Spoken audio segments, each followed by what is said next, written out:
Almost 1 million Britons fell victim to the Black Death, but what illness do British doctors now treat more than any other? The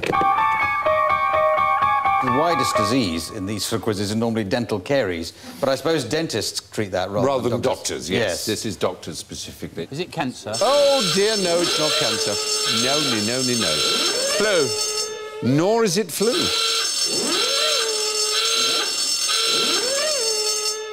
Is it a little niggle that you're not quite sure what it is?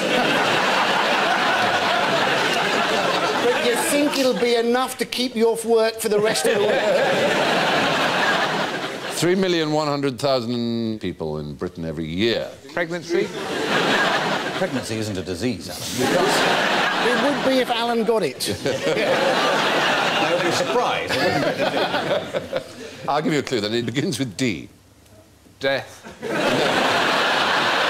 Doctors don't treat death, unfortunately. Dermatitis. Not deafness, not dermatitis.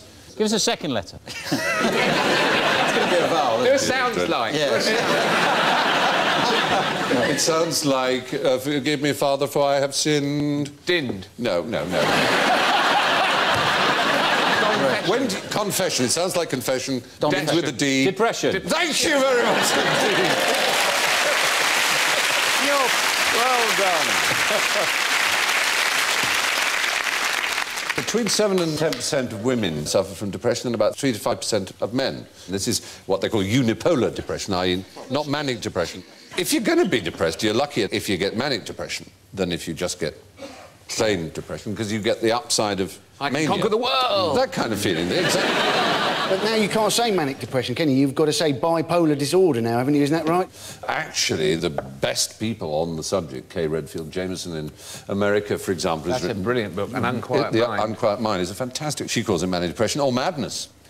She's seriously manic depressive, takes a lot of lithium. She's also professor of psychiatry at Johns Hopkins University. Do depressed people mind what you call them?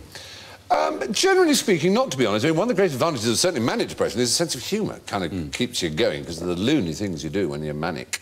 There was one person who took apart a car, bit by bit, on a huge... laid out a sheet, took apart the engine, sort of did outlines around each part, numbered them, named them. Everything was fantastic. Then, of course, he got the mood swing and was depressed and kicked it all over. The whole thing went to pieces.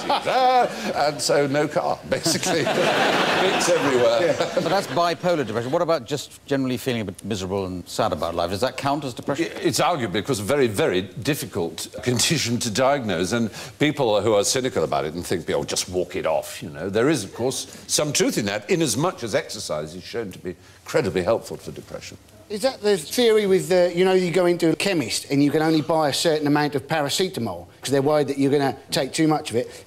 You could always walk down the street, obviously, and then go to the next chemist and buy another lot. But are they hoping that that little walk will make you think, oh, actually, life's not that bad? You pass an off licence at a strip club. Something to cheer you up, you See someone fall in the canal.